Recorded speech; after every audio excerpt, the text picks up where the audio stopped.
दोस्तों स्टडी 91 के online platform में आप सभी का बहुत बहुत स्वागत है। दोस्तों आज आप सभी के समक्ष बीपीएससी ट्री 4.0 परीक्षा को ध्यान में रखते हुए हिंदी विषय के सवालों को लेकर हाजिर हूं। और आज हमारा कोई पहला दिन नहीं है। अगर आप आज देख रहे हैं दोस्तों तो आप बहुत लेट हैं। अब तक दोस्तों मैंने आपको 29 लेक्चर दे दिया, आज हमारा 30वां लेक्चर है और आज की क्लास में तो हमारे पूरे 900 सवाल कवर होने वाले हैं। 900 सवाल, वो भी केवल बीपीएससी परीक्षा को ध्यान में रखकर दोस्तों ये बनाए गए सवाल हैं। और मैं आपसे कहता हूं दोस्तों आपका सपना अब दूर नहीं, अब और ज्यादा करीब है। क्यों? आप जुड़ गए स्टडी 91 पर, पढ़ रहे हैं नितिन सर से, तो टेंशन किस बात की। और जो मैं आपको पढ़ा रहा हूं ना, ये इन 4 एग्जाम के लिए दोस्तों प्रीफर करेगा सीधा सीधा, चाहे आपको पीआरटी का पेपर देना हो, मिडिल का पेपर देना हो, टीजीटी का देना हो या पीजीटी को देना। 2 मिनट का समय देंगे, कुछ स्पेशल आपको बताना है, वो भी फ्री में ज्ञान दे रहा हूं। ठीक है, देखिए मैंने एक बैच लॉन्च किया, मैंने कहा आप बैच ज्वाइन करो। 2 मिनट बात सुन लो, पहले क्लास देख लो पूरा। ठीक है, क्लास देखने के बाद अगर आपको यह महसूस होता है कि हम कहीं ना कहीं कमजोर है हिंदी में, तब तो हिंदी का बैच लेने लायक है। अन्यथा अगर आपको एहसास नहीं है तो मैं कह रहा हूं मत ज्वाइन करो। क्यों पैसे खर्च करना, जो विषय कमजोर है उसको आप पढ़ना। ठीक है, फिर आप बैच में। लेकिन अगर ऐसी आवश्यकता महसूस होती कि नहीं सर हमें ज्वाइन कर लेना चाहिए, तो बेशक आप इस बैच को ज्वाइन कर लीजिएगा। लेकिन बैच ज्वाइन करने से पहले मैं आपसे एक काम करना चाहता हूं। आप ना जब हमारा एप्लीकेशन डाउनलोड करेंगे स्टडी 91 ऑफिशियल, तो उसमें एक डेमो क्लास मिलेगा। आप डेमो क्लास दोस्तों देख लीजिए। ठीक है, आपको अपने आप समझ में आ जाएगा कि इस क्लास की क्वालिटी क्या है। मैंने एक छोटा सा चैप्टर पढ़ा है दोस्तों, देशज विदेशज। आप पढ़ेंगे ना, आपका दिल हैरान हो जाएगा। पूरे भारत में ऐसा चैप्टर किसी ने पढ़ाया नहीं। ये सबके लिए फ्री रखा हूं मैं दोस्तों, चाहे आप बैच परचेज कीजिए या मत कीजिए, आप उस बैच के अंदर जाकर दोस्तों वीडियो देख सकते हैं। पेड क्लास की वीडियो मैंने फ्री करके रखा है सिर्फ आपके लिए। तो जल्दी से स्टडी 91 का एप्लीकेशन आप डाउनलोड कर लीजिए। डेमो क्लास में जाके जो फ्री लेक्चर है दोस्तों उसे जल्दी से देख लीजिए, कहीं वो पेड में कन्वर्ट ना हो जाए। तो आपके लिए थोड़ा समय दिया गया है, तो आप जल्दी से आइए और देख लीजिए। ठीक है, चलिए स्टार्ट करते हैं आज की कहानी को। 871 नंबर से सवाल शुरू करेंगे, 900 पे दोस्तों ये सवाल खत्म होगा। ठीक है, तो पहला सवाल दिया है कि हिंदी का आदि कवि दोस्तों किसे कहा जाता है। बहुत ध्यान से पढ़िएगा, हिंदी का आदि कवि दोस्तों किसे कहा जाता है, बहुत ध्यान से आप बताइएगा दोस्तों। हिंदी का आदि कवि दोस्तों, इस सवाल में बड़ी लड़ाई है।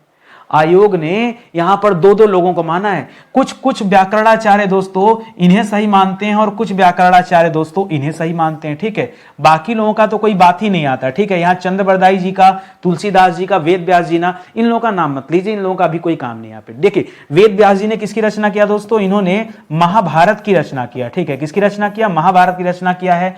तुलसीदास ने दोस्तों रामचरितमानस लिखा है। क्या लिखा है, रामचरितमानस। लिखा तो बहुत कुछ है लेकिन सबसे जो फेमस इनकी कृति वही है। और चंद्रबरदाई ने दोस्तों पृथ्वीराज रासो की रचना किया, जो कि एक महाकाव्य है। ठीक है, पृथ्वीराज रासो लिखा है, जो कि एक महाकाव्य है। ठीक है, लेकिन आप यहां पे ध्यान देंगे दोस्तों, जो आज का सवाल है इस आधार पे आप वाल्मीकि जी को सही बताइएगा। सर स्वयंभू को क्यों नहीं आप सही मान रहे हैं, उसके पीछे कारण है। ठीक है, स्वयंभू को दोस्तों सही तब मानिएगा जब बोले दोस्तों अपभ्रंश का पहला कवि। क्या आपसे कहे दोस्तों, अपभ्रंश का आदि कवि जब आपसे पूछे तब दोस्तों आप क्या जवाब देंगे, तब आप स्वयंभू जवाब दीजिएगा। जब अपभ्रंश शब्द लिखा मिले तो, ऐसा मैं मानता हूं। ठीक है, वैसे ज्यादातर लोग दोनों मानते हैं, मैं इसलिए यहां दोनों पॉइंट आपको हाईलाइट कर दिया हूं कि देखिए मानने वाले दोनों मानते हैं। ठीक है, लेकिन मेरे हिसाब से आप चलेंगे तो ऑप्शन नंबर 1 आप चूज कीजिएगा। ये साहित्य वालों के लिए थोड़ा स्पेशल सवाल है। साहित्य के सवाल आएंगे ना परीक्षा में जी, तो साहित्य के लिए कुछ स्पेशल पढ़ना पड़ेगा कि नहीं, तो यही स्पेशल है दोस्तों साहित्य के सवाल। यहीं से हम अपनी कहानी स्टार्ट कर रहे हैं। अगला सवाल दीजिए, मान लीजिए एक सवाल दे दे कि शिव शंभू के चिट्ठे, ये दोस्तों इसकी रचना किसने किया है। शिव शंभू के चिट्ठे, इसकी रचना किसने किया है। क्या बाबू तोताराम जी ने किया, बिल्कुल नहीं। केशव राम भट्ट जी ने नहीं। अंबिका दत्त व्यास जी ने नहीं। इसकी रचना किया दोस्तों बाल मुकुंद गुप्त जी ने। किसने किया, बाल मुकुंद गुप्त। और इनकी सबसे फेमस रचना में दोस्तों शिव शंभू के चिट्ठे आता है। और एक रचना दोस्तों इन्हीं का और इसी नाम से है, एक रचना है, उस रचना का नाम है चिट्ठे और खत। क्या है दोस्तों, चिट्ठे और खत, ये रचना है। अच्छा, कभी कभी एक सवाल बाल मुकुंद जी से संबंधित पूछता है कि बताइए हिंदी के वे कौन से कवि थे जो अपनी रचनाएं लॉर्ड कर्जन को संबोधित करके लिखते थे। ज्यादातर में संबोधन दोस्तों लॉर्ड कर्जन का मिला है, तो यही व्यक्ति थे। ठीक है, लॉर्ड कर्जन को कर्जन को संबोधित करके, ठीक है, संबोधित करके दोस्तों इनकी रचनाएं ज्यादातर देखने को मिलती हैं, ठीक है। इनकी रचनाओं में संबोधन किसका मिलता है, वो लॉर्ड कर्जन को संबोधित करके दोस्तों रचनाएं रचित करते हैं। तो ये तथ्य आप याद रखेंगे। तो चौथा वाला दोस्तों जो ऑप्शन है ये बिल्कुल सही जवाब हो जाएगा। और आगे जाइए, अगला सवाल दे रहा है रसिक प्रिया। रसिक प्रिया के दोस्तों रचयिता हैं दोस्तों, कौन रचयिता हैं, ठीक है, रसिक प्रिया के क्या मलुकदास जी हैं? बिल्कुल नहीं। बिहारी लाल जी की सिर्फ एक ही रचना ही है, बिहारी सतसई। इसके अलावा इनकी कोई दूसरी रचना है ही नहीं कि आपको पढ़ना पड़े। सिर्फ और सिर्फ दोस्तों एक ही रचना इन्होंने अपने जीवन में लिखा, वो यही था। रहीमदास जी नहीं दोस्तों, यहां आपका जवाब हो जाएगा केशवदास। यहां दोस्तों ये रसिक प्रिया जिसके बारे में आपसे पूछ रहा है, इनकी किसकी रचना दोस्तों? तो ये रहीमदास जी की रचना, रसिक प्रिया, ठीक है। इसी तरह से दोस्तों यहां जैसे रसिक में प्रिया शब्द जुड़ा है, उसी तरह से इनकी एक रचना और भी है दोस्तों, याद रखेगा, कवि प्रिया, ठीक है। कभी पूछ दे कि रसिक प्रिया और कवि प्रिया, तो दोनों याद रखिए दोस्तों, रसिक प्रिया और कवि प्रिया ये दोनों ही इन्हीं की रचनाएं हैं, रसिक प्रिया और कवि प्रिया, ठीक है। इसी तरह से लिखिएगा रतन बावनी। रतन बावनी दोस्तों किसकी रचना है? वो भी दोस्तों इन्हीं की रचना है, ठीक है। रतन बावनी इन्हीं की रचना। केशवदास जी की और बताइए, और कौन सी रचना है? बहुत अच्छी कृति दोस्तों, दिमाग में एकदम चढ़ नहीं रहा, बहुत आता है परीक्षा में, ठीक है। रतन बावनी, रसिक प्रिया, कवि प्रिया। और एक कौन चरित है दोस्तों, जल्दी से बताइए? वीर सिंह देव चरित ना, ठीक है, यही है शायद, ठीक है। एक बार आप चेक कर लीजिएगा, वीर सिंह देव चरित, वीर सिंह देव चरित, इसके ऊपर मैं स्टार लगा रहा हूं, इसको ध्यान दीजिएगा, ठीक है। यह भी दोस्तों इन्हीं की रचना है। तो ये सब काफी पॉपुलर रचनाएं हैं, इनको आप ध्यान में रखेंगे। आगे बढ़ जाइए, करा कुटज। कुटज के रचयिताकार दोस्तों कौन है? कुटज किसकी रचना? बहुत पॉपुलर रचना दोस्तों कुटज, जल्दी से बताइए इसके रचनाकार कौन है? शांति प्रिय द्विवेदी जी नहीं दोस्तों, महावीर प्रसाद द्विवेदी भी नहीं, विद्या मिश्रा भी नहीं, कुबेर नाथ भी नहीं, इसके रचनाकार हैं हजारी प्रसाद द्विवेदी जी। हजारी प्रसाद द्विवेदी जी की सबसे पॉपुलर जो रचना है वह दोस्तों अशोक के फूल। एक नंबर पे आप इसे याद रखेगा, 2 नंबर पे दोस्तों आप कुटज याद रख लीजिए अगर आपको बहुत याद करना है, ठीक है। तीसरे नंबर पे दोस्तों रखिए अनाम दास का पोथा, ठीक है, अनाम दास का पोथा, ठीक है, अनाम दास का पोथा। और लिखेगा दोस्तों पुनर्नवा, क्या लिखेगा? पुनर्नवा, ये नाम ही दोस्तों ये पुनर्नवा, तो पुनर्नवा भी दोस्तों इन्हीं का है, ठीक है। और आलोक पर्व, अरे कैसे मैं भूल जाऊं आलोक पर्व को, बहुत बहुत फेमस दोस्तों ये रचना है, ठीक है। और एक और लिखेगा बाण भट्ट की आत्मकथा, ठीक है, बाण भट्ट की आत्मकथा। जब आप किसी के बारे में पढ़िए ना तो उससे संबंधित कम से कम 3-4 प्रमुख रचनाओं के बारे में पढ़ते चलिए, उससे क्या होगा कि कॉन्सेप्ट आपका क्लियर होते चलेगा, ठीक है। और लगे हाथ हमारे नए नए सवाल भी बनते चलेंगे, ठीक है। तो ये सारे तथ्य आप याद रखेंगे, बहुत अच्छे अच्छे सवाल है। आगे बढ़िए, करा भारतीय संविधान की 8वीं अनुसूची में शामिल भाषाओं की संख्या कितनी है? जो 8वीं अनुसूची में शामिल है, देखिए अगर आपसे संविधान के बारे में पूछ रहा दोस्तों, ध्यान से सुनिएगा, आज मैं चैप्टर खत्म कर देता हूं।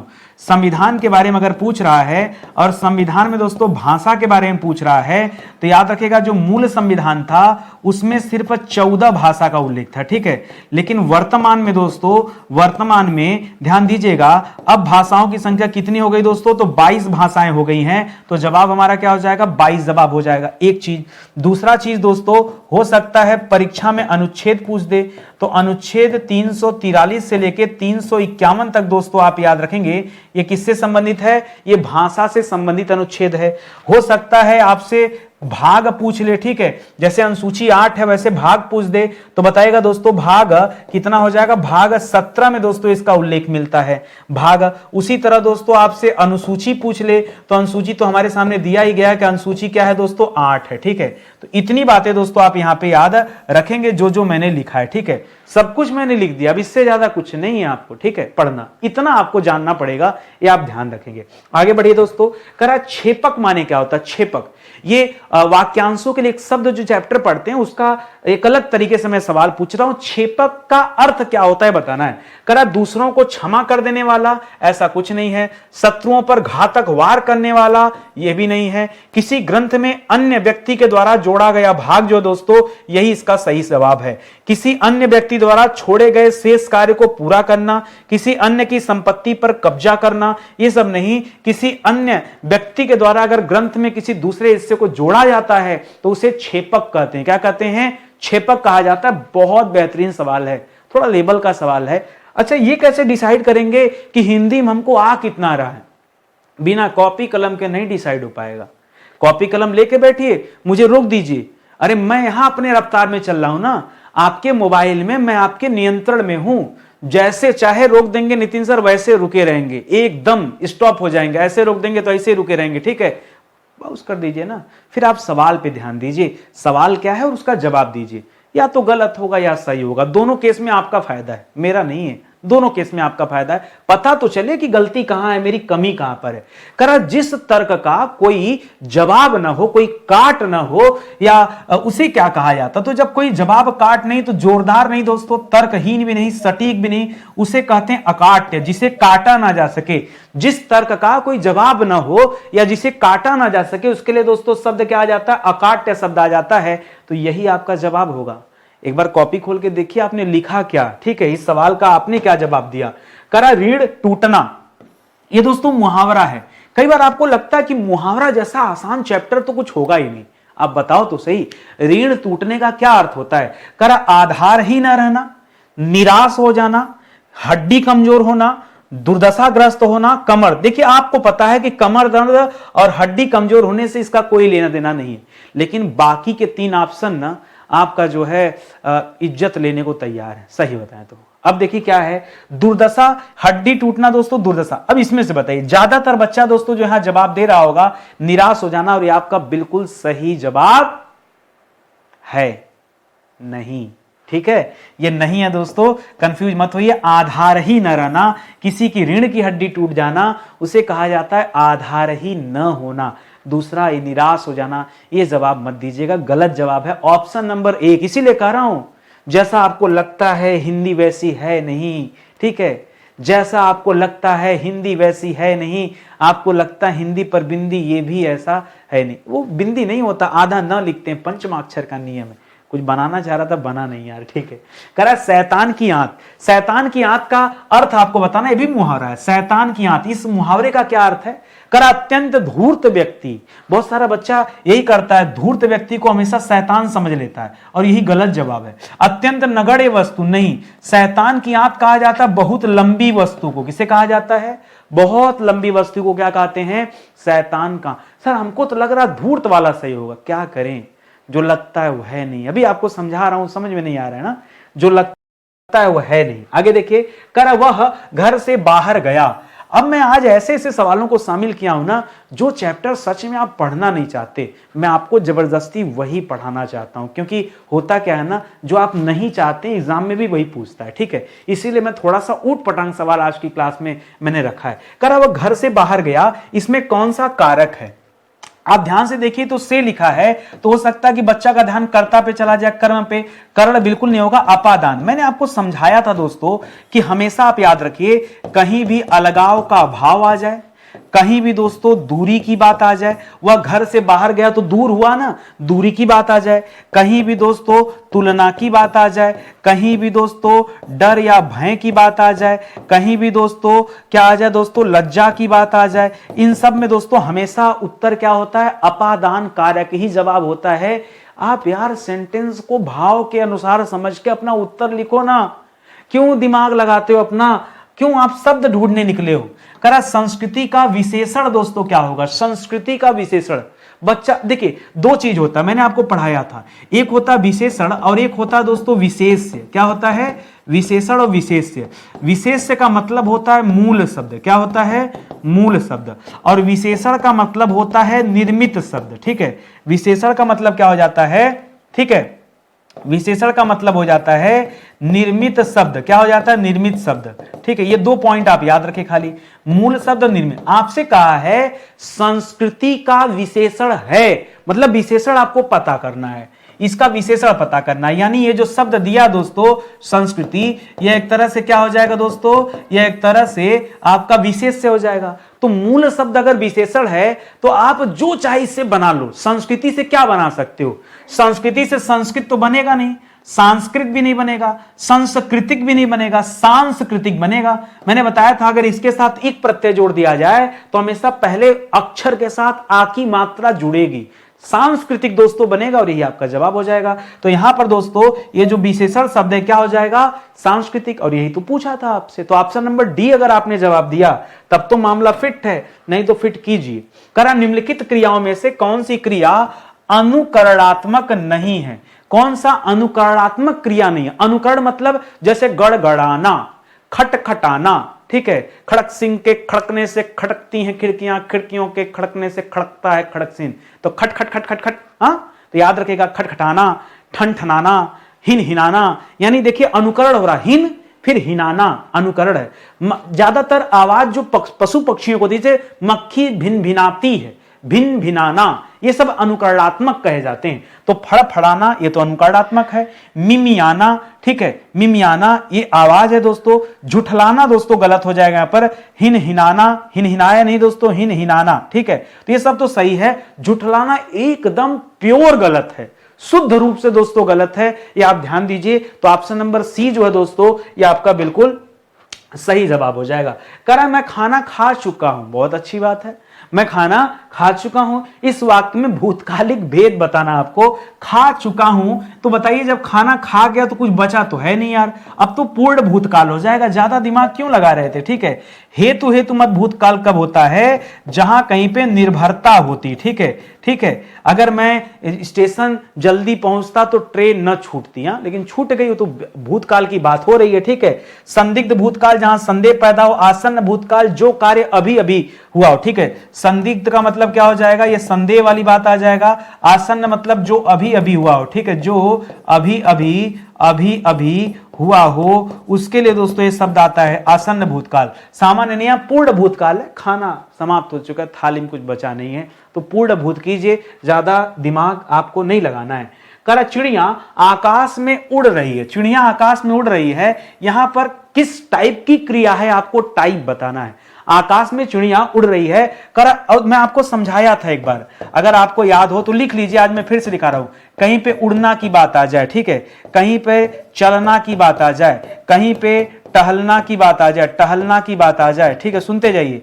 कहीं पर रोना की, सोना की बात आ जाए, सोना मतलब स्लीपिंग वाला सोना, कहीं पर रोना की बात आ जाए, तो इन सब में दोस्तों हमेशा याद रखिए अकर्मक क्रिया होती है। बाकी का सब आपको कंफ्यूज करने के लिए दिया है। उड़ना, चिड़िया उड़ रही है, यह अकर्मक क्रिया है, यहां पर कोई कर्म है ही नहीं, ठीक है। तो याद रखेंगे चाहे वो आकाश में ही क्यों ना उड़े, लेकिन दोस्तों उड़ने के साथ कोई तात्पर्य नहीं यहां पे, तो यहां पर अकर्मक क्रिया का यह बोध होता है। किस निम्न वाक्य में विकारी शब्द कौन सा है? सर ना बताएं, हम हिंदी में सब जानते हैं, लेकिन ये विकारी और अविकारी हमको बहुत परेशान करते हैं सर, हम आज तक समझ नहीं पाए। मैं आज समझाता हूं। विकारी का मतलब संज्ञा, सर्वनाम, विशेषण, क्रिया, नाउन, प्रोनाउन, एडजेक्टिव और वर्ब। ये क्या होता है दोस्तों, ये चारों के चारों विकारी कहे जाते हैं, ठीक है। तो यहां पे जो ऑप्शन नंबर 1 में आपको दिख रहा है दोस्तों, यही क्या हो जाएगा, विकारी हो जाएगा। बाकी जो ऑप्शन नंबर सी में दे रहा है दोस्तों, सी में दे रहा है, ये मैं अलग से लिख दे रहा हूं, ये अविकारी हो जाएगा। क्या हो जाएगा, अविकारी को ही ध्यान दीजिएगा, अव्यय भी कहा जाता है। क्या कहते हैं, अव्यय भी कहा जाता है। इसमें भी चार आता है। कौन कौन सा चार आता है, एक तो क्रिया विशेषण को अविकारी कहते हैं, ठीक है। एक दोस्तों संबंध बोधक को कहते हैं, संबंध बोधक को कहते हैं। एक दोस्तों समुच्चय बोधक को कहते हैं, जहां समूह का बोध होता है, ठीक है, समुच्चय बोधक को कहते हैं। और एक विस्मयादि बोधक कहते हैं, जहां आश्चर्य का भाव आ जाए, ठीक है। किसे, अच्छा सर यही वाला, ठीक है, यही वाला, हम तो कंफ्यूज, हम सोचे कुछ और होता है, नहीं यही होता है। इसके साथ 5वें नंबर पे एक और लिख लीजिए, निपात, उसे भी दोस्तों अविकारी के तहत लिखा जाता है, ठीक है। 5 होते हैं निपात, इसको याद रखेंगे, और इसमें तो 4 ही होता है। तो बाकी तो दोस्तों आपको कंफ्यूज करने के लिए लिखा है, तो आप क्यों कंफ्यूज होना, क्लियर कट जवाब दीजिए ना। या तो आपको सही उत्तर पता होगा या तो नहीं पता होगा, इतनी सी बात है। तो ज्यादा इधर उधर नहीं करना आपको। करा शब्द में जब वाक्य प्रयुक्त होने को योग्यता प्राप्त कर लेता है तब उसे क्या कहा जाता है? एकदम बवाली सवाल। सर आज तक हमने इतना पढ़ा हिंदी, इतने टीचर से पढ़ा, इतनी किताब पढ़ा, ये सवाल आज तक नहीं देखा। परीक्षा में होता कभी कभी ऐसा सवाल आ जाता है जो आज तक कभी आपने सुना ही ना हो। तो मुझे लगा मुझे भी कुछ ऐसा सवाल डालना चाहिए, ऊट पटांग सवाल, जिसका कहीं किसी से कोई संबंध ना हो, लेकिन पृथ्वी से संबंध है, पार्थिव, ठीक है। सवाल क्या दिया है, और ऐसे सवाल में दम कुछ नहीं होता है। कोई दम बेदम के सवाल, दम होता तो किताब वाले लिखते नहीं क्या? ये बेदम का सवाल है, पढ़िए ध्यान से, उत्तर छिपा है। कर शब्द जब वाक्य में प्रयुक्त होने की योग्यता प्राप्त कर लेता, और एक अकेला शब्द तो दोस्तों प्राप्त कर नहीं कर लेगा। आप बताइए वाक्य किसे कहते हैं? शब्दों के समूह को सर वाक्य कहते हैं। अरे जो आप जानते हैं वही हम भी बोलेंगे, हम आप हैं, आप हम हैं भैया, कुछ अलग नहीं है। शब्दों के समूह को वाक्य कहते हैं। अच्छा, शब्द जैसे मैंने कहा वैसे रख दें, है जाता राम बाजार, तो बन गया वाक्य? नहीं, उनका एक सिस्टमेटिक फॉर्मेट में दोस्तों रखा जाएगा कि नहीं, पहले कर्ता रखना है, फिर कर्म रखना है, फिर क्रिया रखना है, फिर सहायक क्रिया, तब सर बनेगा ना। तो उसको एक सिस्टमेटिक क्रम में रखेंगे तब वाक्य बनता है। कुल मिला जुला के जब शब्द वाक्य में जाने की योग्यता प्राप्त कर लेता है तब उसे पद कहा जाता है। वाक्य नहीं कहा जाता, ध्वनि नहीं कहा जाता, तब उसे क्या नाम देते हैं? पद का नाम देते हैं। विकारी अव्यय का कोई मतलब ही नहीं है, ठीक है, उसे क्या कहते हैं? पद कहते हैं, ठीक है। तभी तो ये पद से आगे चल के पदबंध बनता है। क्या बनता है? पदबंध। करा जेब कतरा में दोस्तों कौन सा समास है? जेब कतरा। जेब कतरा मतलब जेब को काटने वाला, जेब कतरा, जेब को काटने वाला, ठीक है। तो यहां क्या लिखा दोस्तों? काटने का संबंध दोस्तों किससे? जेब से। तो कर्ता तत्पुरुष नहीं, कर्ता ने कर्म को, तो यहां पर क्या आ जाएगा दोस्तों? यहां को दिया है ना, तो ये कर्म तत्पुरुष हो जाएगा, ठीक है। करण अधिकरण संप्रदान नहीं, क्यों? कर्ता में पहचान चिन्ह ने होता है, करण में पहचान चिन्ह से होता है, अधिकरण में पहचान चिन्ह में और पर होता है, संप्रदान में पहचान चिन्ह के लिए होता है। यहां पे आपको साफ साफ दिख रहा है कर्म तत्पुरुष। और इसी तरह से एक सवाल मैंने और भी रखा, सवाल आया प्रेम सागर में समास। जब आप इसका समास विग्रह करेंगे तो आपको मिलेगा दोस्तों प्रेम का सागर। क्या मिलेगा? प्रेम का सागर। अब फिर से आप का पकड़ के वहां चले गए, नहीं, इस बार दोस्तों कर्म तत्पुरुष नहीं है, इस बार संबंध तत्पुरुष है। क्यों? संबंध तत्पुरुष में आप क्या पढ़ते हैं? का, की, के, या फिर ना, नी, ने। क्या पढ़ते हैं? ना, सॉरी, रा, री, रे। क्या पढ़ते हैं? रा, री, रे, ठीक है। तो ये सब याद रखेगा दोस्तों, ठीक है। या अपना, अपनी, अपने, उससे दोस्तों नानी ने भी हो सकता है, नानी ने, ठीक है। तो इस तरह से दोस्तों आप याद रखेंगे। ये जो है ये संबंध तत्पुरुष का भेद हो जाएगा। यहां पे तत्पुरुष है लेकिन तत्पुरुष में भी संबंध तत्पुरुष होगा। तो ऑप्शन नंबर ई जो 5वें नंबर पे दिया है वो एकदम परफेक्ट जवाब है। मेरी बात का भरोसा कीजिए, आप बैच मत लीजिए और मैं आपको बैच बेच के रहूंगा। पता कैसे? आप अपने आप को रोक नहीं पाएंगे, ये मेरा चैलेंज है। अगर एप्लीकेशन इंस्टॉल करके इस बैच तक पहुंच गए और डेमो देख लिया, फिर आप रुकने वाले नहीं हैं। आप जान लीजिए, फिर आप कहेंगे कि सर हम 2-4 टाइम खाना नहीं खाएंगे लेकिन मुझे बैच चाहिए, ठीक है। ये ऐसी क्वालिटी दोस्तों मैंने इसमें डाल के रखा हूं ना, क्या ही कहना। और इसका कई गुना बेहतरीन बैच दोस्तों हमारे पास मॉडर्न हिस्ट्री का बैच है, गजब का बैच है। फ्री लेक्चर एक बार पढ़ के देखो, आनंद ना आए तब बताना मुझे। जबरदस्त क्लास, बेहतरीन क्लास, बहुत गजब, पढ़ के देखना तब बताना। आगे लिख रहा है चरणामृत। चरणामृत में प्रयुक्त संधि दोस्तों कौन सी बताना है। आइए संधि विच्छेद कर लेते हैं। ये जो चरणामृत लिखा है शब्द, जब आप इसका संधि विच्छेद करेंगे तो ये 2 शब्द निकल कर आएगा। एक आएगा दोस्तों चरण शब्द, दूसरा आएगा दोस्तों अमृत शब्द। इस चरण में से दोस्तों अ निकाल लिया और अमृत से अ ले लिया और आ बना दिया। और जहां कहीं भी दीर्घ होता है ना वहीं पे दोस्तों आ आता है। दीर्घ की पहचान क्या है? बड़ा आ, बड़ी ई, बड़ा ऊ या फिर बड़ा री, ठीक है। यही 4 चीज दोस्तों अगर कभी दिख रहे हैं आपको तो याद रखिए हमेशा क्या हो जाएगा? दीर्घ स्वर संधि हो जाएगा। तो ऑप्शन नंबर 1 बिल्कुल सही जवाब है। नहीं जानते हैं ना, बैच में आइए, सब सिखा दूंगा, रटा दूंगा, एकदम दिमाग में सब छप जाएगा। करा परिच्छेद में संधि क्या है? बहुत सारा बच्चा सोचता है कि परिधन छेद हो जाता है। क्या हो जाता है? ऐसे करता है, परिह धन छेद, परिधन छेद, ठीक है। क्या कर लेता है? परिधन छेद, लेकिन ये गलत है। अगर आप इसका संधि विच्छेद करेंगे दोस्तों, इसका संधि विच्छेद होता है परिधन छेद, ठीक है। अच्छा, परिधन छेद होता है कि परिधन छेद होता है? आधा च छ होता है। तो याद रखिएगा ये बिल्कुल सही है। जब ये जुड़ता है ना तब च छ पैदा होता है, ठीक है। तो यहां पर बाकी तो गलत है। ऑप्शन नंबर बी जो दिया गया दोस्तों ये सही है। इसमें व्यंजन संधि, क्या दोस्तों? व्यंजन संधि का भेद है, याद रखेंगे। करा किंकर, यहां बिंदी है दोस्तों। किंकर दोस्तों ये किसका पर्यायवाची है? सोच समझ के बताइए, किंकर किसका पर्यायवाची है? क्या किंकर देवता को कहा जाता है? बिल्कुल नहीं। क्या किंकर पांडव को कहा जाता है? नहीं, पांडव को कौन्तेय कहा जाता है। क्या कहा जाता है? कौन्तेय। माता कुंती के पुत्र थे होने के कारण कौन्तेय बोल देते हैं, ठीक है, ये ऐसे बोल देते हैं इनको, ठीक है। इंद्र भी नहीं दोस्तों, राक्षस भी नहीं, नौकर को कहा जाता है। नौकर को क्या कहते हैं दोस्तों?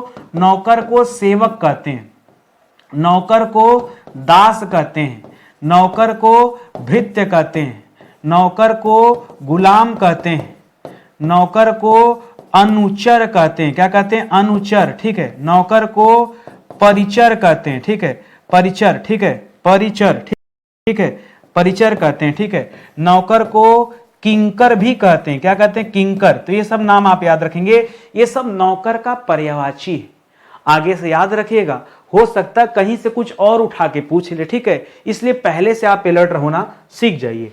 अगला सवाल कर, विबुध बता दीजिए किसका पर्यायवाची? विबुध। बच्चा सोचेगा शायद विबुध चंद्रमा को कहा जाता, नहीं।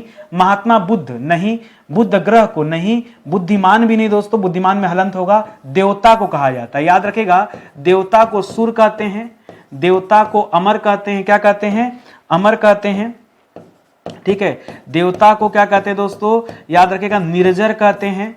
देवता को दोस्तों विबुध भी कहते हैं। क्या कहते हैं? विबुध भी कहते हैं। देवता को दोस्तों, देवता तो कहते ही हैं। ये सब नाम जो मैं आपको बता रहा हूं, ये सब देवता के लिए यूज किया जाता है, ठीक है। और देवता को त्रिदश भी कहते हैं, देवता को गीरवाड़ कहते हैं। क्या कहते हैं? गीरवाड़। ये सब नाम किसके लिए दोस्तों? ये सब देवता का पर्यायवाची है। कल को नहीं पूछेगा आपसे कि बताइए गीरवाड़ किसका पर्यायवाची है, ठीक है। मैं आजकल ना सीधा सीधा पूछना बंद कर दिया हूं कि देवता का पर्यायवाची बताए, अब उल्टा पूछता हूं, विबुध। थोड़ा सा आपका जो कंसंट्रेशन है ना वो शब्द पर जाएगा, किसे कहते हैं, किसे कहते हैं, खोजो खोजो, ढूंढो ढूंढो, वो थोड़ा आप दिमाग लगाएंगे, ठीक है। इसीलिए मैंने थोड़ा सा पैटर्न जो है अपना पढ़ाने का वो चेंज कर दिया है। कह रहा अशुद्ध वाक्य का चयन कीजिए, जो वाक्य गलत है, केवल एक ही गलत है, बाकी सब मामला फिट है, ठीक है। वही गलत दोस्तों आपको ढूंढ लेना है। कौन सा वाक्य गलत है? कह रहा पधार कर अनुग्रहित करें। बच्चा सोचेगा अनुग्रहित सही है कि अनुग्रह सही है? अरे सही लिखा है भाई, मजाक मत करो, ये सत्य है, मतलब ये सीधा सीधा शुद्ध है, आपको अशुद्ध ढूंढना है। कामायनी के रचयिता नहीं होता दोस्तों, ये गलत लिखा है, रचयिता शब्द होता है। क्या होता है? य पे मात्रा रहेगा, ऐसे लिखेंगे ना रचयिता, तो इस वजह से दोस्तों यही मिल गया गलत, ठीक है। यह काम करो या अपने घर जाओ, ये सही है। ताजमहल का सौंदर्य अनुपम है, सब सही है दोस्तों, ऑप्शन नंबर बी को छोड़ करके, ठीक है। बाकी सब मामला एकदम फिट है। आगे बढ़िए। करा आए थे हरिभजन को ओटन लगे कपास, ठीक है। इस लोकोक्ति का अर्थ क्या है? आए थे हरिभजन को ओटन लगे कपास। जब आप घर से निकलते हैं एक सपना लेके निकलते हैं कि अब हमको घर तभी लौटना है जब सिलेक्शन ले लेंगे, क्योंकि माँ बाप जो पैसे खर्च करते हैं, जो समय खर्च करते हैं, ये बहुत मेहनत से दोस्तों पैसे आते हैं। अब तो हम लोगों का फेज एक अलग हो गया, अब समझ में आता है कि पैसे कमाना कितना कठिन काम है। बहुत, जीवन में सबसे मुश्किल अगर कोई काम है ना, पैसे कमाना। और एक बात ईमानदारी से बताऊं, जीवन में कहा जाता है ना कि आपकी जिंदगी सबसे गोल्डन फेज आप जी रहे हैं, ठीक है। ये आपके लाइफ का आखिरी गोल्डन फेज है, इसके बाद आपके लाइफ में कभी गोल्डन फेज नहीं आएगा। देखिए गोल्डन पीरियड कब होता है? तो जब बच्चे आप रहते हैं, एकदम छोटे बच्चे, अरे तब तो सर मजा ले ही नहीं पाते हैं। क्या मजा ले पाते? याद है आपको, छोटे से बच्चे रहेंगे तो कोई से गोद में जा रहे हैं, कहाँ जा रहे हैं, कहाँ घूम रहे हैं, क्या खा रहे हैं, क्या पी रहे हैं, क्या पहन रहे हैं, भाई फील तो कर नहीं पाते, बच्चे हैं ना। अब जब आप फील करने लगे, महसूस करने लगे हैं, तो जान लो आपके जीवन का यही जो समय चल रहा है गोल्डन पीरियड है। लेकिन आपको डिसाइड करना पड़ेगा कि इस गोल्डन पीरियड में हम चकाचौंध की तरफ जाएं। आज का गद्यांश भी इसी पर है, मैं आपको गद्यांश पढ़िएगा, इतना बेहतरीन गद्यांश है आज का, मजा आ जाएगा। तो कि आपको चकाचौंध की तरफ जाना है या आपको कुछ बनना है? कुछ बनना होगा तो थोड़ा जलना पड़ेगा, थोड़ा तपना पड़ेगा, मेहनत करना पड़ेगा, त्याग करना पड़ेगा, तब आपको कुछ मिलेगा। तो ये गोल्डन चांस है, क्योंकि इसके बाद जब आप कमाने की दुनिया में घुसेंगे ना, इतना मेहनत यार, दिन रात मेहनत, दिन रात मेहनत, थोड़ा भी समय अपने लिए आप कभी, आप पैसे बहुत कमा लेंगे लेकिन आप समय नहीं बचा पाएंगे। उन पैसों को खर्च करने के लिए आपके पास समय नहीं रहेगा, ये स्थिति आ जाती है लाइफ में। तो गोल्डन पीरियड जरूर आपका चल रहा है, लेकिन उसे आप सदुपयोग करिए। एक एक कदम आपका इंपॉर्टेंट है, एक एक पल, एक एक क्षण आपका इंपॉर्टेंट है, आप उसे गंवाइए मत, ठीक है। चलिए, आए थे हरिभजन को ओटन लगे कपास, तो घर से जो सोच के निकले थे ना वही कीजिए। ऐसा ना हो आए थे हरिभजन को ओटन लगे कपास, मतलब क्या सोचकर आए थे और कुछ और करने लगे। पहले तो ख्वाब था आईएएस बनेंगे, अब लगा कि नहीं कनिष्ठ सहायक बन के भी काम चला लेंगे। नहीं, थोड़ा सा मेहनत के साथ समझौता आप करके ना आप अपने नौकरी के साथ समझौता कर ले रहे हैं, ठीक है। क्योंकि बाहर निकलने के बाद आपको ये समझ में आता है कि नहीं हम उतना मेहनत नहीं कर पा रहे, उतना एफर्ट नहीं दे, तो आपको लगता है कि आप अपनी सोच को ही डाउन कर लेते हैं। नहीं यार, मेहनत को बढ़ाओ, सोच को नीचे क्यों गिराना। खैर, भक्ति का मार्ग कठिन होता है ऐसा नहीं, उद्देश्य प्राप्ति में असफलता नहीं, किसी कार्य विशेष की उपेक्षा कर किसी अन्य कार्य में लग जाना, यही सवाल का बिल्कुल सही जवाब है। तो ऑप्शन नंबर सी जिन बच्चों ने किया है उनका उत्तर क्या है, एकदम सही है, बाकी लोगों का उत्तर गलत है। करा सत्य, झूठ, क्रोध और क्षमा, ठीक है। सत्य, झूठ और क्रोध और क्षमा, ये चारों शब्द दोस्तों किस प्रकार के शब्द हैं। करा सदैव एक वचन है, सदैव बहुवचन है। सदैव बहुवचन में हमने पीछे आपको क्या क्या बताया था, हमने कहा था याद रखिए अच्छत शब्द, याद रखेगा प्राण शब्द, याद रखेगा बाल शब्द, याद रखेगा समाचार शब्द ना, समाचार शब्द, ठीक है। ये जो सारे शब्द हैं सदैव बहुवचन में आते हैं। बट जो आज हम देख रहे हैं, जैसे पीछे भी हमने बताया था वर्षा शब्द, पीछे बताया था बादल शब्द, पीछे बताया था दोस्तों पानी शब्द, पीछे बताया था मैंने आपको दूध शब्द, ठीक है। और आज का लिख लीजिए सत्य वाला शब्द, झूठ शब्द, ठीक है, प्रेम शब्द, ठीक है, प्रेम यहां पे नहीं लेकिन लिख लीजिए प्रेम शब्द, क्रोध शब्द, क्षमा शब्द, ठीक है। ये जो है दोस्तों ये सब सदैव एक वचन में आते हैं। बाकी का ऑप्शन सिर्फ और सिर्फ आपको दिग्भ्रमित करने के लिए दिया है कि आप परेशान होकर कुछ और चूज कर लो, बस इसीलिए दोस्तों ऑप्शन बना हुआ है, लेकिन आपको ऐसा करना नहीं है। चलिए, बहुत बढ़िया सा आज मैंने गद्यांश बनाया। मैं आपसे कुछ कहा था कल, लेकिन आपने मेरी बात नहीं सुना। हमने आपसे कहा था अगर आप बताएंगे कि किस तथ्य पर मैं आपको एक गद्यांश दूं, किस पॉइंट पर दूं, तो मेरे लिए आसानी हो जाएगी। बट एक सिंगल बच्चा भी मेरे इस सवाल का जवाब नहीं दिया। देखने वाले इतने सारे लोग, लेकिन लोग जवाब क्यों नहीं देते मुझे समझ नहीं आता। खैर, मैंने आज अपने मन से वेब सीरीज को आधार बनाकर दोस्तों एक बढ़िया सा यहां पर गद्यांश तैयार किया है। जरा आप सवाल सुनिए पहले, फिर जो है आप जवाब ढूंढिएगा। पहला सवाल दे रहा है कि वेब सीरीज का कौन सा प्रभाव युवाओं पर नहीं पड़ता है, ठीक है। वेब सीरीज का कौन सा प्रभाव युवाओं पर नहीं पड़ता है। ऑप्शन 1 मानसिक थकान, दूसरा नैतिक मूल्यों का ह्रास, तीसरा ज्ञानवर्धन, चौथा सामाजिक समरसता, पांचवा शारीरिक स्वास्थ्य पर असर। इसको आप तभी बता पाएंगे जब एक बार पढ़ेंगे, ठीक है। आइए पढ़ते हैं। करा आज के डिजिटल युग में वेब सीरीज ने युवाओं के जीवन में गहरी पैठ बना ली है, जगह बना ली है। मनोरंजन के इस आधुनिक माध्यम ने न केवल समय बिताने का साधन प्रदान किया है, बल्कि युवा वर्ग के दृष्टिकोण और जीवन शैली को भी प्रभावित किया है। हालांकि वेब सीरीज की विषय वस्तु कई बार प्रेरणादायक भी होती है, लेकिन इनका अत्यधिक प्रयोग गलत सामग्री का प्रभाव युवाओं को भ्रमित भी कर सकता है। वेब सीरीज के असीमित विकल्प और आसानी से उपलब्धता ने युवाओं को वास्तविकता से दूर कर दिया है। देर रात तक इन्हें देखना न केवल उनकी शारीरिक सेहत पर असर डालता है, बल्कि मानसिक थकान भी बढ़ाता है। इसके अतिरिक्त हिंसा, अश्लीलता और नकारात्मकता से भरी सामग्री उनके नैतिक मूल्यों को भी कमजोर कर सकती है। हालांकि हर वेब सीरीज नकारात्मक नहीं होती। प्रेरणादायक और ज्ञानवर्धक सामग्री से भी बहुत कुछ सीखा जा सकता है। जरूरी है कि युवा इनका उपयोग विवेकपूर्ण ढंग से करे। उन्हें अपने समय का संतुलित उपयोग करना चाहिए ताकि वे अपने लक्ष्य से भटके बिना मनोरंजन का आनंद ले सकें। अब मुझे बताइए कितने लोग इस गद्यांश से सहमत हैं, ठीक है। चलिए, सहमति असहमति अपने जगह है। इस सवाल का जवाब आप दीजिए, अब तो पूरा पढ़ चुके हैं। सवाल है कि वेब सीरीज का कौन सा प्रभाव युवाओं पर नहीं पड़ता है। कौन सा प्रभाव नहीं पड़ता दोस्तों?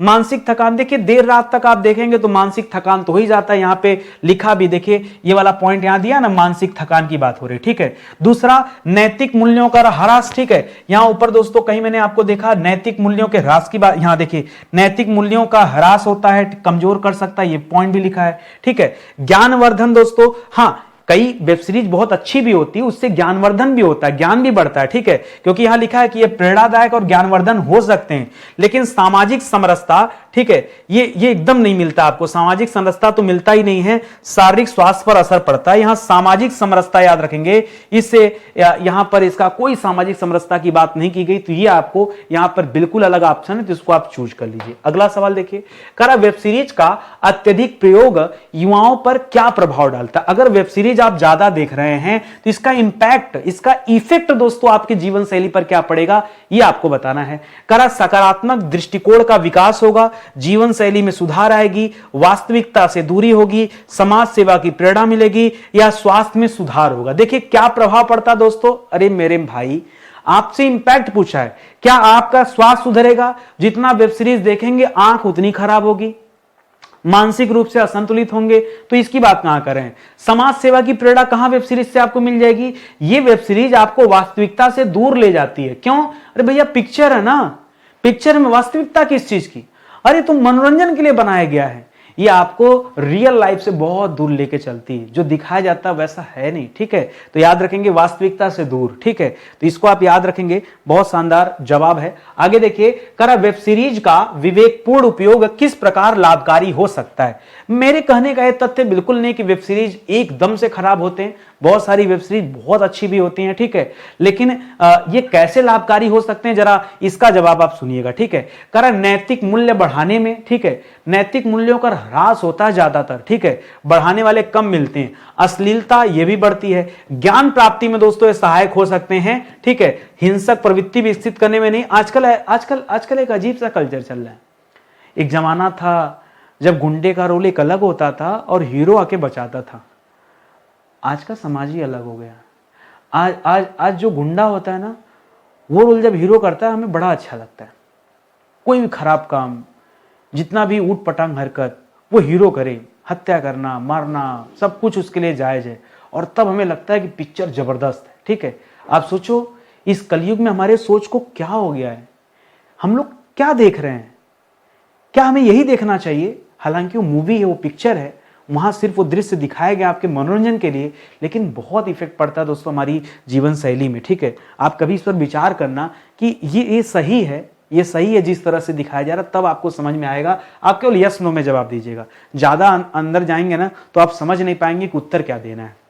करा वेब सीरीज की कौन सी विशेषता गद्यांश में नकारात्मक रूप से उल्लिखित नहीं है? कौन सी, क्या नहीं दिखाया गया? करा हिंसा और अश्लीलता, प्रेरणादायक सामग्री, मानसिक थकान, नैतिक मूल्यों का ह्रास, समय बर्बादी, क्या नहीं दिखाया गया दोस्तों? तो यहां पर प्रेरणादायक सामग्री के बारे में कम बताया गया ना, इसके बारे में कम बताया गया। ये जरूर बताया गया कि वेब सीरीज क्या होता है, बहुत ज्यादा हिंसा उसमें दिया होता है, अश्लीलता भरा होता है, मानसिक रूप से थकान पैदा करते हैं, उससे नैतिक मूल्यों की ह्रास होती है, समय की बर्बादी होती है, लेकिन ज्ञान प्राप्ति में सहायक वाली बात थोड़ी कम लिखी है, तो इसको आप याद रखेंगे, ठीक है। मैंने कुछ और किया क्या? ठीक है, प्रेरणादायक सामग्री इसमें कम होती है। गद्यांश का मुख्य उद्देश्य दोस्तों क्या है बताइए? करा वेब सीरीज की नकारात्मकता का समर्थन करना, कभी जिंदगी में नकारात्मकता का समर्थन नहीं करना है। युवाओं को वेब सीरीज का विवेकपूर्ण उपयोग करने की सलाह देना, यह सही हो सकता है। वेब सीरीज को युवाओं की सफलता का आधार बताना, ठीक है। मनोरंजन के पारंपरिक माध्यमों को बढ़ावा देना, युवाओं को वेब सीरीज पूरी तरह से दूर रहने का सुझाव देना नहीं, केवल और केवल यह बताना है कि वेब सीरीज का विवेकपूर्ण उपयोग कीजिए अपने समय। देखिए नीचे एक पॉइंट लिखा था यहां, ठीक है। आप अपने समय का संतुलित उपयोग करना सीखिए ताकि अपने लक्ष्य से भटके बिना मनोरंजन का आनंद ले सकें। ऐसा ना हो आए थे हरिभजन को टन लगे कपास, वो वाली हालत नहीं। उसे अपने लक्ष्य से भटक कर अगर आप मनोरंजन कर रहे हैं तब तो गड़बड़ है। आप लक्ष्य को ध्यान में रख के जैसे मेरी भी आदत है, मैं बहुत मूवी देखता हूं, पिक्चर का बहुत शौकीन हूं, बहुत। इतना सब कुछ करने के बाद मैं अपनी टाइम बचा के मूवी देख लेता हूं, आदत है, उसके बिना जी नहीं सकता मैं। कोई ऐसा सप्ताह पिछले 10 साल में नहीं गुजरा होगा, कोई ऐसा सप्ताह जिस सप्ताह में मैंने 2-4 मूवी न देखी हो, खत्म हो गया सब। अब मेरी एक आदत बड़ी बुरी है, मैं पिक्चर देख के भूल जाता हूं, 6 महीना पहले कुछ दिन भूल जाऊंगा, लगता है फिर से नया देख रहा हूं, ये ऐसा है, तभी मजा भी आता है, ठीक है। एक ही पिक्चर को 10-10 बार देख लेता हूं, 2-4 महीने बाद लगता है कभी देखा ही नहीं था, ये हालत हो जाता है। क्यों? एक्चुअली दिमाग में 2 चीज होता है, एक होता है परमानेंट स्टोरेज, एक होता है टेम्परेरी। तो जो पिक्चर में देखता हूं टेम्परेरी स्टोरेज में जाके सेव होता है, परमानेंट में नहीं, टेम्परेरी में रहता है, फिर वहीं से गायब हो जाता है। और ये जो पढ़ाता लिखाता हूं ये परमानेंट स्टोरेज में सेव होता है। यही कारण है दोस्तों की वाली बात पूरी तरह से दिमाग में रहती है, ठीक है। चलिए खैर आगे बढ़ते हैं। ध्यान दीजिएगा कि एक बात तो तय होगा कि सर आपसे पढ़ने के बाद अब हिंदी में टेंशन नहीं, तो जीएस में कहां टेंशन लेना, जीएस के तो हम बड़े मास्टर हैं, ठीक है। देखिए एंशिएंट, मिडावल, मॉडर्न, अगर आप बात करेंगे तो 1 नंबर से लेके 45 लेक्चर तक में मैंने एंशिएंट पढ़ाया, 46 से 91 मिडावल पढ़ाया, 92 से 150 में मॉडर्न पढ़ाया। कौन है जो 150 लेक्चर में आपको इतिहास पढ़ाए जी? और ये फ्री की बात करो मेरे भैया, फ्री, पैसा नहीं देना है, फ्री में आइए, स्टडी 91 पर विजिट कीजिए और ढूंढ करके प्लेलिस्ट आप पढ़ना शुरू कीजिए। 400 लेक्चर आपको दे चुका हूं। कितना लेक्चर? 400 से अधिक लेक्चर दोस्तों जीएस में पढ़ा चुका हूं। पढ़ लो, आपका काम हो जाएगा इतना डिटेल में। इसी तरह से 151 नंबर से लेकर के 230 तक में पॉलिटी पढ़ा दिया। 231 से लेकर 330 तक में 100 लेक्चर में खाली ज्योग्राफी पढ़ा दिया। 331 से लेकर 406 लेक्चर दोस्तों हो चुका है।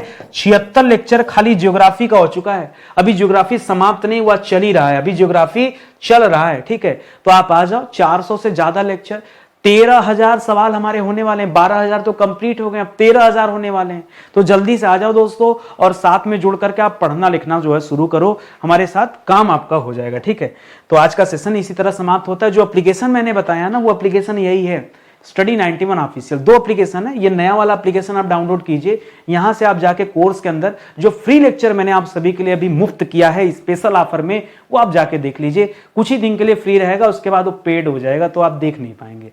तो अभी फ्री है तो आप देख लीजिए, बस इतना कहना चाहूंगा। बाकी जब इच्छा हो कोर्स लेने की तब लीजिएगा। ठीक है, बहुत बहुत धन्यवाद आपका। मिलते हैं अगले लेक्चर में। लाइक, कमेंट और शेयर जरूर से कीजिएगा और प्लीज किस मुद्दे पर आप गद्यांश चाहती हैं जरूर बता दीजिए मुझे। बस इतना सा है कि एहसान कर दीजिए, या तो कोई एहसान कर या कोई एहसान मत कर। चलिए, धन्यवाद, थैंक यू। जय हिंद, जय भारत।